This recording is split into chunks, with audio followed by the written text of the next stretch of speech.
Ryan, how are you dealing with the newfound fame and being in the spotlight? I knew who I married. She was like, are you sure? Are you sure? And of course I was. And now I'm in love with this girl. Well, you're already clapping back on social media. I've seen those. I do believe y'all had some spicy things to say to each other. Well, we're newlywed, we're married. What's hard for me is watching, the negative comments towards him. I can handle negative comments towards me because I don't care. But when it's about somebody that I love, I want to clap back. And that was my, clap back a little bit. I'm going to come to his defense. He's my man. That's what wives do. Meet America's newest media darling, Gypsy Rose Blanchard, who everyone will be obsessed with for the next 15 minutes. And I knew this story was about to blow up when I saw this meme in my Instagram feed like a month and a half ago. The feminine hive mind was already preparing to celebrate this woman's release from prison. But what makes her so special? What sparked the intrigue, sparked the interest that we now see in Gypsy Rose? What circumstances brought her to the point where she needs to clap back about her husband to people on Twitter? Well, Gypsy is notable because she was subjected to some of the worst abuse imaginable by her mother, who is believed to have had Munchausen by proxy, among potentially multiple other mental illnesses. And this is a disorder where you're basically this attention-seeking person, and you seek that attention by making someone else, someone close to you, typically it's a woman and a child, very sick, or publicly pretending that they're sick. Gypsy's mom, in this case, went so far as to fake various medical conditions to doctors and went on what could be adequately described as a media tour in order to feed off people's sympathy and attention. So here you can see Gypsy Rose at this Jimmy Fund event singing, shaved head. Her mother would shave her head to make her look more like a cancer patient. Her mother told people she had leukemia, even when she didn't. And you can see her mother soaking up all that attention from the whole crowd, just enjoying it. Thank you, Miss Ruby. And I always said, you're the reason I was born to be your mama.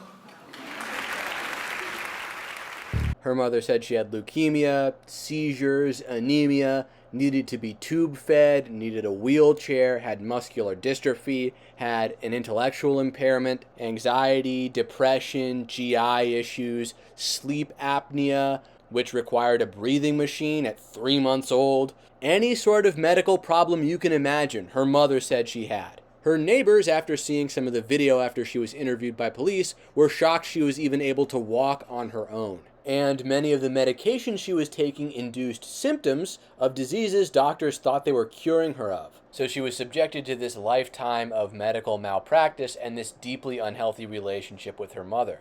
And her father was kind of in the picture, not totally. She had contact with him, but basically, Gypsy Rose's mother had been working on this ruse, working on this charade, really since 3 months after she was born. So even he was fooled. Even he was under the impression that she actually had all of these medical problems. And her mother would coach her as to how to behave around other people. You can see evidence of that here in her mother Dee Dee's home video. Hello, everybody. This is Gypsy Rose reporting from Aurora, Missouri.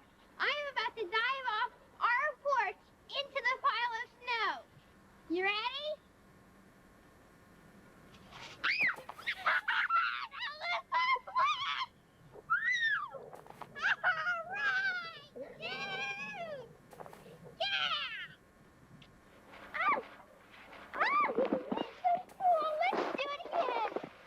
You hear the put on baby voice and how she's dressed, the children's snow clothing, and even how she's dragging her legs around. Her legs work perfectly fine. And what this shows us is that Gypsy's life was very tightly controlled by her mother, but then she also had a very bad example set by her mother of how to lie and deceive other people. So she was sheltered and hidden away from the world by her mother, but was not necessarily entirely socially incompetent, and is of presumably average intelligence with no known actual cognitive impairments. But like a lot of young women who find themselves in bad family situations where their home life is atrocious and they need some means of escape, Gypsy Rose believed her way out was men. Initially, when she was younger, she tried to run away with this boy she met through mutual friends. I think they met up at this convention called VisionCon, and then they tried to run away together, although ultimately Gypsy was caught and returned home by her mother. However, this would not be the only time Gypsy would try this. Years later, when she had access to computers again, she would go on this Christian dating site. I even think it was actually Christian Mingle.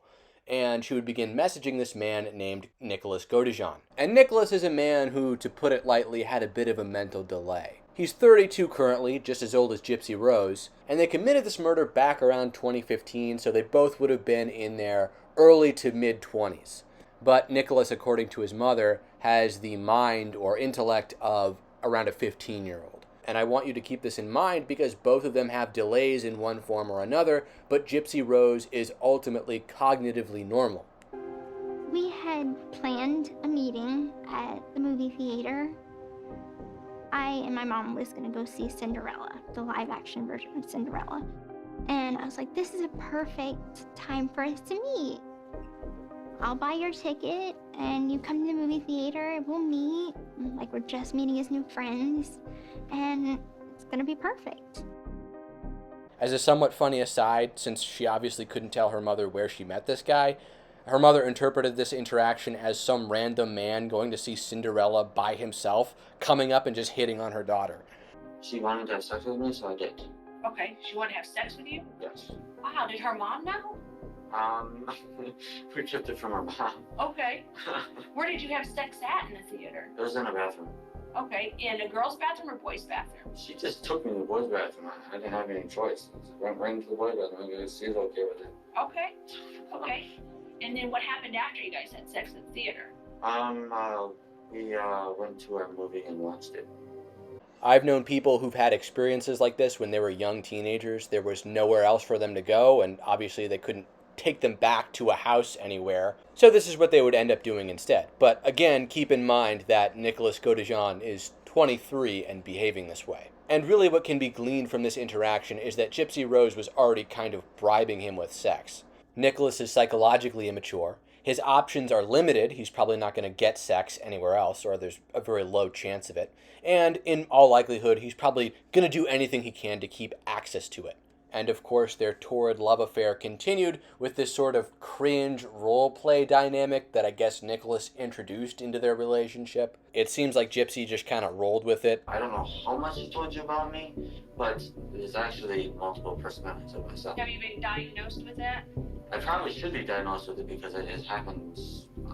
The thing is, I used to take a medication. Okay. I used to hear voices in my head. Okay, And it went away, and then it somehow went as part of myself. okay.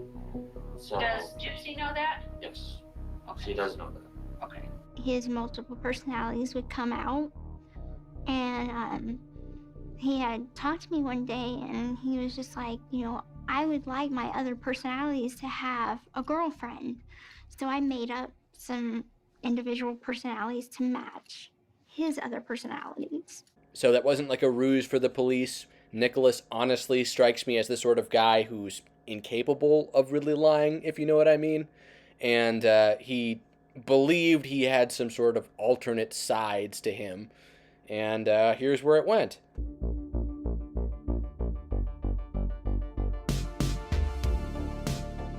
The one inside of her, his name is Kitty. It's like a little girl inside of her.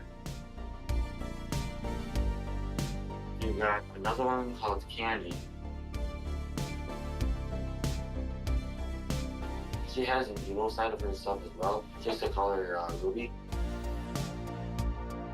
It was deaf, dumb, blind love.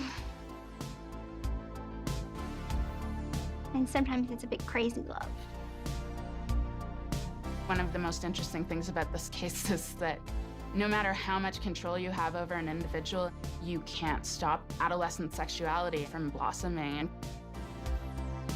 Okay, so you can't see it because I had to edit the video a little bit, so hopefully YouTube doesn't copyright strike this, but those are some very colorful wigs. Like, I get she's supposed to be a cancer kid and everything, but I'm like, where is she getting some of these wigs? They're like bright red. They're like black with bright red. It's just like a Bayonetta wig. It's so weird. Like, where would you wear most of these? Why would you even have them? And just look at her posing with the knife. What is going on here? Man, this reminds me of like 2013 Tumblr cringe. And the "I'm sorry, Daddy," just come on. Kitten, why aren't you responding to your alpha? Do I need to reassert my dominance? The whole relationship is like that. You can really get a sense of how skewed and off things are. But really, on a more serious note, Nicholas Godejohn did have some deviant sexual tendencies, though Gypsy Rose ultimately orchestrated this whole thing. The truth is, okay, I'll admit it. I did actually stab her mom. I will admit it. I know. Okay. The only reason I did it is because I did it for me and her. That's the real reason I did it. I would have never did it if it was not for me and her. Okay. So I know that he loves me and he would do anything for me and to be with me. Did Gypsy know that you were going to kill her mother? Honestly, she asked me to. Okay. Gypsy knew she had this poor sap wrapped around her finger. And she used that to her advantage, to get rid of someone who she viewed as an obstacle in her life. And to be fair, this was a woman who was torturing her, but instead of doing this herself, or at least just assisting him, she got him to do the dirty work for her.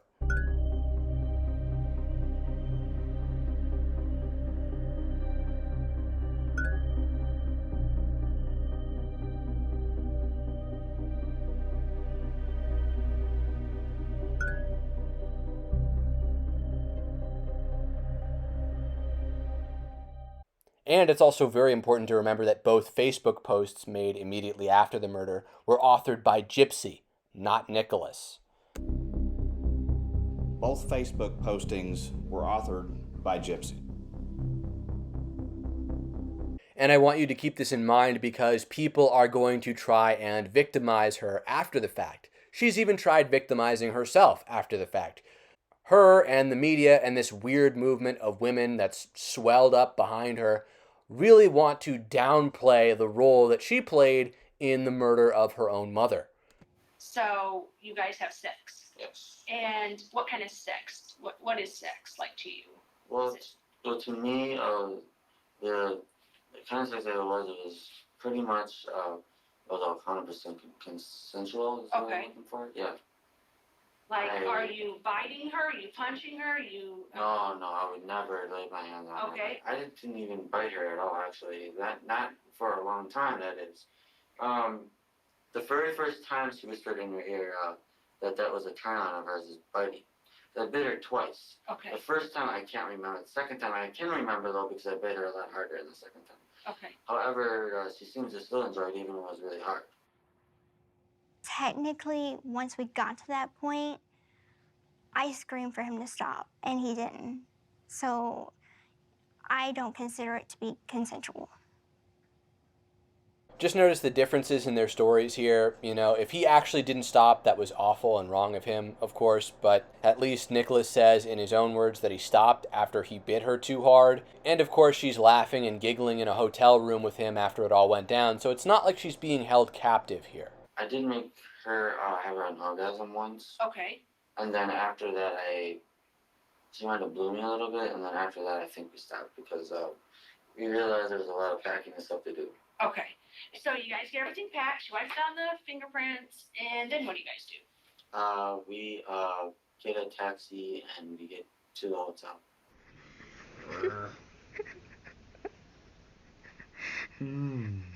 Hi, honey.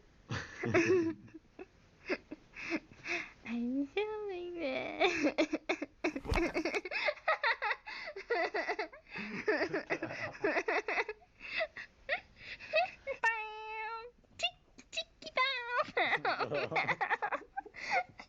He's eating a brownie. But later he will be eating me. And again, Gypsy Rose is the one who authored these disturbing Facebook posts. To me, this looks like she's already weaving a narrative here, but that's just my opinion. But anyway, back to the initial question at the start of this video. Why do young women across this country find this woman so relatable? But Taylor Swift was a huge inspiration to you while you were in prison. What about her inspired you? I love her music. I mean, I don't think that there's many people that don't love her music. She's hitting the top charts right now. But I think that she is an inspiration to women. She's all about girl power, which is great. So I like her music, and I think that she's a great artist. Do you have a favorite song or era of hers? I am loving her Midnights era right now. I'm loving it. Karma has been like my #1 on my playlist. Have you seen the Eras tour? I haven't yet. I want to, though. Plan to go maybe to see the concert, actually? Yeah, at some point I plan to go. Wonderful. I'd like to, anyway. And of course she's a Swiftie. No wonder so many young women would view her story entirely uncritically and not even care that someone is now doing life in prison while she's out on parole. And don't get me wrong, Nicholas Godejohn is a dangerous person who should stay off the streets. If you can be manipulated into doing what he did, you can be manipulated into basically doing anything. But it's really notable that a lot of women in this country have an almost adulation for Gypsy Rose. Like they look up to her or view her as an icon or hero in some way. To the people that asked you, do you think that you're going to do your child what your mom did to you? I'm like, absolutely not. I've learned what not to do. Exactly. If anything, that was a guidebook to show the wrong way. The wrong way to do things. Right. Now, a lot of people have opinions about you and your life, how people should be reacting to your release. Some go as far to say as you're dangerous. You know, what do you say to that? What do you want to say to those people? And what do you want people to know about the Gypsy Rose that sits in front of me today? I would say to them, it does hurt my feelings a little bit whenever people do call me a danger, because I want to make clear, I was a part of the crime, but I didn't commit the act. And I think that that is what people need to like really remember. So I paid my dues. I did my time for my part of things. Right. Now let me live my life and just grow as a person. Everybody deserves a second chance. So let me live mine with grace. Now we're going to wrap this up. The guy she recruited to do this doesn't get a second chance. He's doing life right now. Also, it's interesting how they have a woman doing weird gel stuff instead of Subway Surfer footage. I guess this is for ladies' TikToks. For the discerning Zoomette with a 1-minute attention span, of course. But just look at the caption here. The fact she called her dangerous. Lady, she planned and manipulated a mentally handicapped man into killing her mother in cold blood. It is justifiable to wonder whether or not she's still a danger to society. Come on. And he's not even over her, which is the worst part. She's moved on and found a Peter Griffin-looking boyfriend, and Nicholas is still in love with her. Still believes she's the love of his life. Is there anything you'd like to say before I pronounce sentence?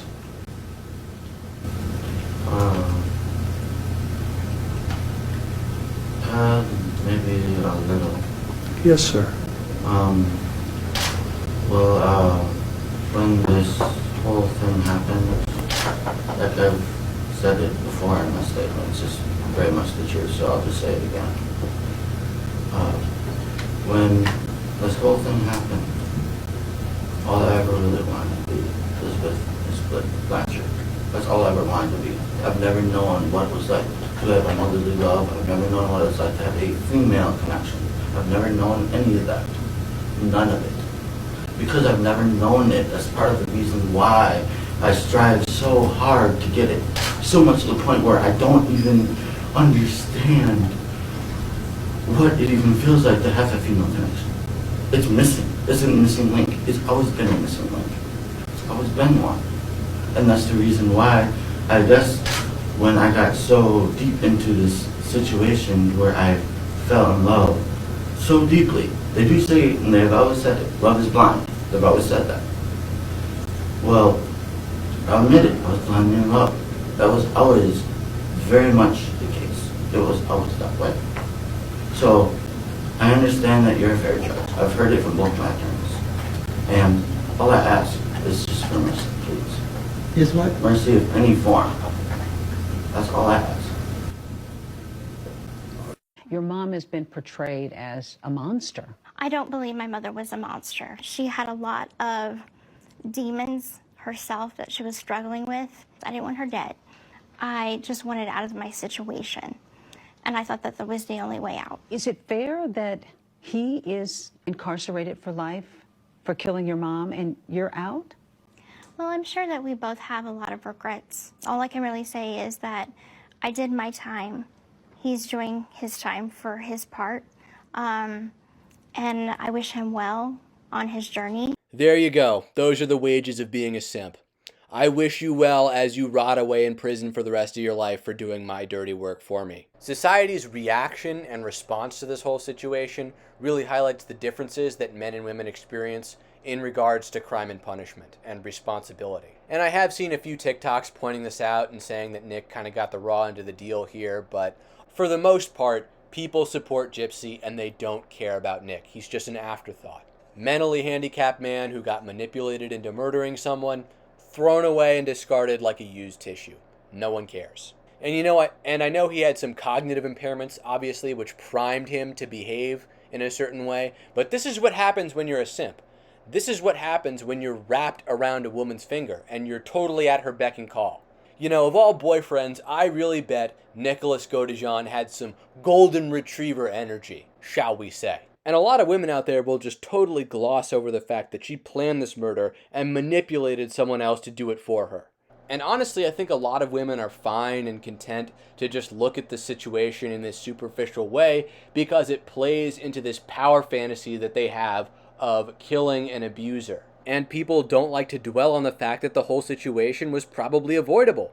She could have tried telling her dad, which is something she never attempted to do.